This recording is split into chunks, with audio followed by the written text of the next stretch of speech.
Hi, everyone. It's lunchtime. Everybody ready for lunch? My name's Chad, and I work for a company called Sentry, which is a startup in error monitoring and application performance monitoring.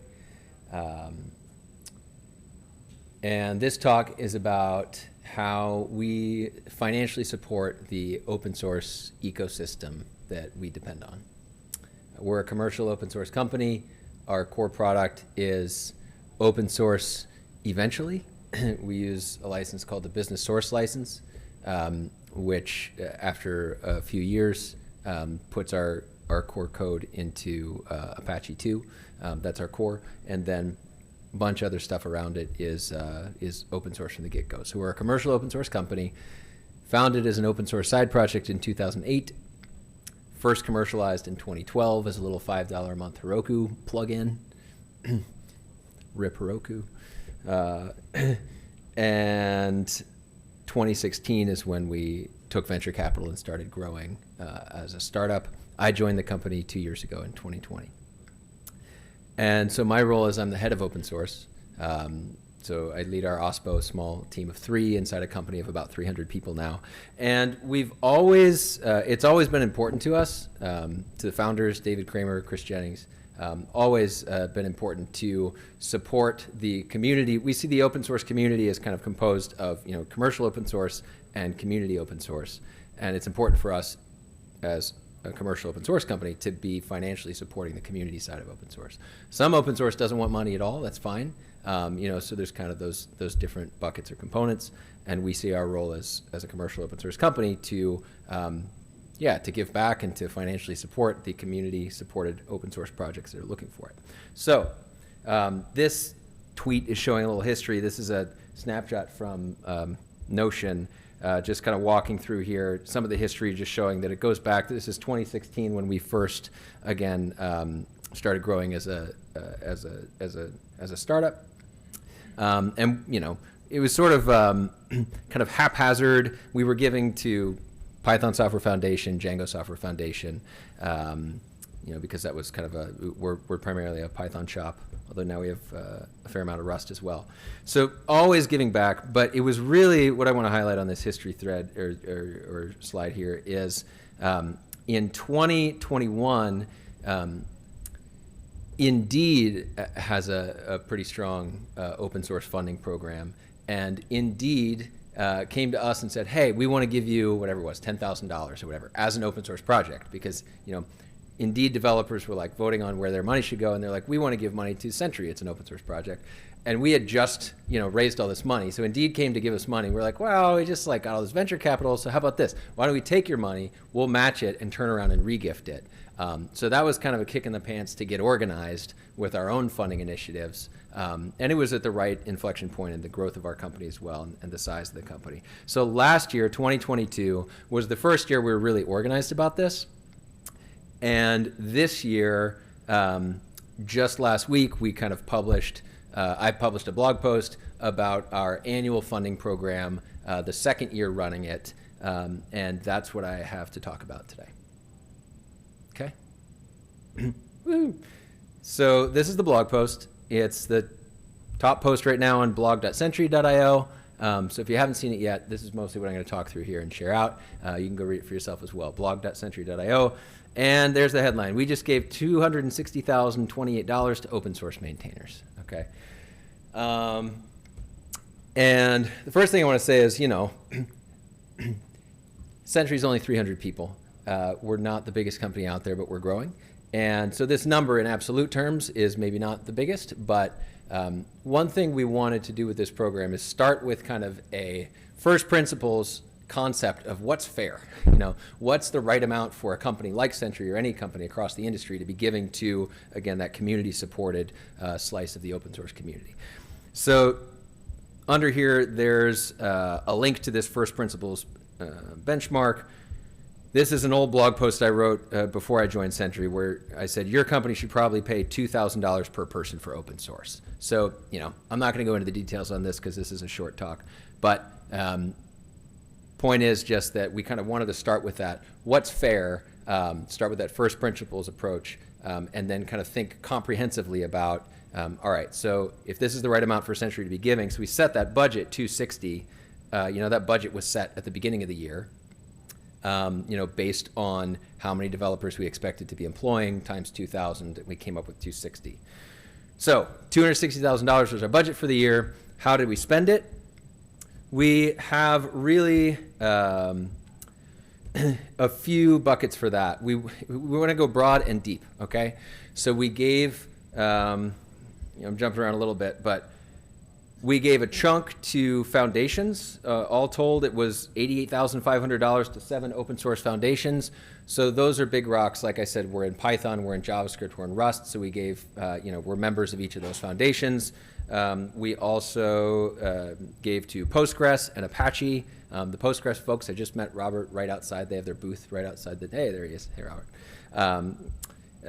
So we gave to Postgres and Apache. So those are the big rocks. When we look at our component architecture, we look at our architecture, review it, and say, what are the community-supported pieces within our architecture? Those are the ones that we identified.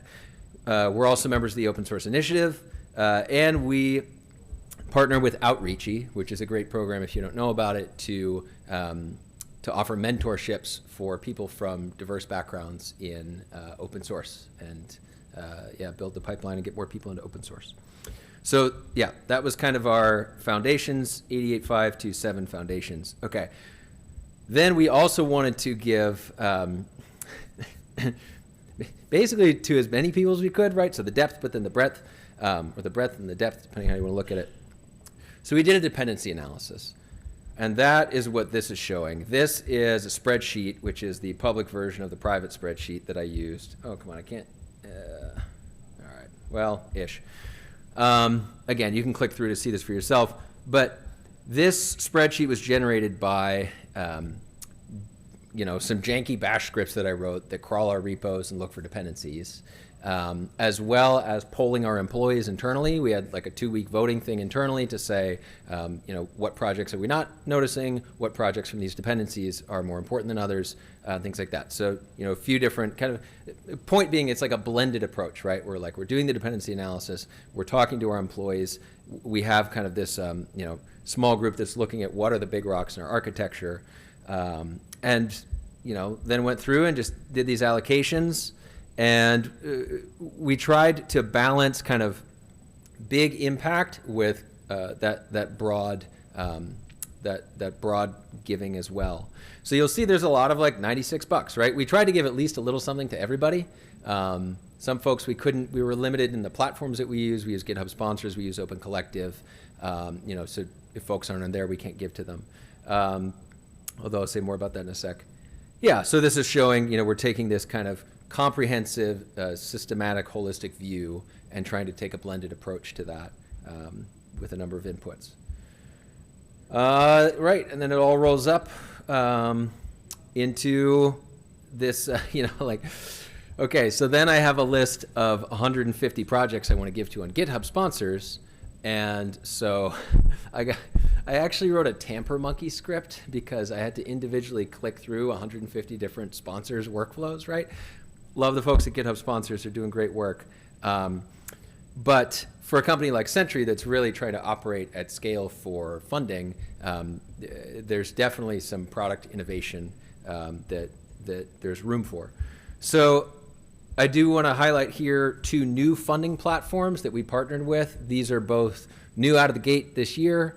One is called thanks.dev, and the other is called StackAid. So click through. I'm pretty sure StackAid folks are actually at this conference. I don't know if, hey, cool. Who's that, Dudley? Yeah, good to meet you. Okay.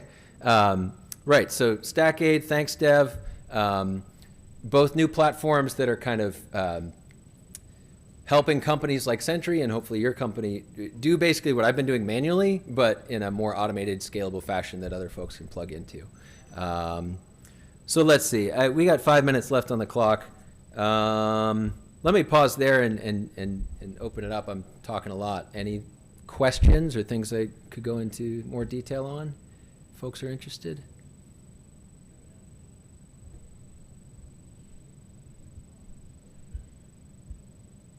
What else can I talk about here? So this is an example. This is from ThanksDev. This is their boosting interface. So again, the idea is, oh, you got a question here? Yeah. Oh, sure. Well, just quickly, what a company like Sentry needs is kind of these higher level controls to, we got a few hundred projects we're trying to give to. We want to balance kind of automation, but then also kind of curation. So tools to help us do that. Yeah. Sorry, go ahead. The question was, how do you rank the tools? Like, I saw there was an eco underscore sort column. Like, what's the advantage versus dev, et cetera? Sure. Yeah. So the way we, for ecosystems, our own product is built on Python, JavaScript, and Rust. So those are the primary tools. Because the point for us is like, I think of it as, once a year, we want to pause what we're doing and give this chunk of money out to the open source community. And the way I think of it is like, this is like, we receive value from the open source community all year long, okay? And this is us paying back for the value we got this past year, okay? So these ecosystems, the Python community gave us value, the Rust community, the JavaScript community. So that's what these ecosystems are. Another thing we blended in this year is, Sentry is a error monitoring and application performance monitoring product. So we've got, even though our stack is Python, JavaScript, Rust, we've got SDKs for like 100 plus languages, right? So we also wanted to acknowledge all the dependencies we use to build those SDKs. And moreover, we looked through, here I can bring this up, docs.sentry.io.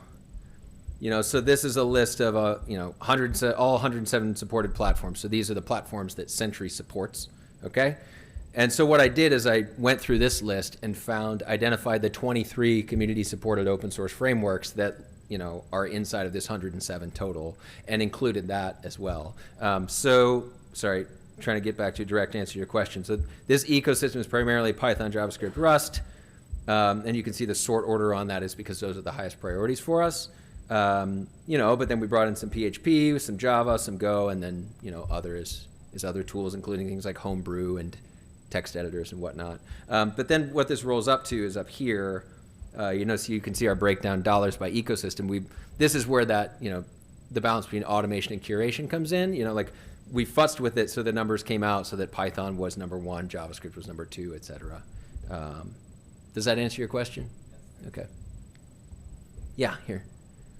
So do you try to monetize the value of effort contributions by open source contribution work by your employees and combine that with financial contributions to get a total contribution value? Yeah, so the question is whether we look at the value of our employees' contributions to open source and incorporate that into this model. The binary answer is no, we do not. But I think that's primarily because Sentry's not big enough yet for that to be a significant enough component, and we needed to get organized with this first.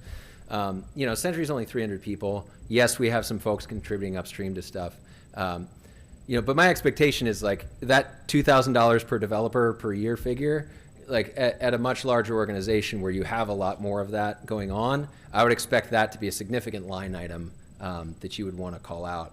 So yeah, definitely room for more research and folks to innovate there as well. Yep, great point. One final question here. We got another minute or two. So here's my question. Who's going to be the next one to do this, right? Like part of what we're trying to do at Sentry here is show what's possible. Again, a lot of companies are giving to open source. I think there's a lot, there's a moment for us as an industry to really go to the next level and say, and normalize this, right? Like, I don't want to be weird up here, people give us kudos for giving money and being organized. It's like, I'd love to not be weird, right? I'd love for this to be normal in the industry. So, yeah, if you're sitting out there thinking, what I want you to be thinking is like, how can my company be giving to open source? Check out these new platforms, talk to Dudley, StackAid, look at ThanksDev, look at GitHub sponsors and Open Collective. But yeah, let's make this normal next year, okay? Sound good. Cool. All right, thank you everybody. We're at time. Have a great rest of your conference.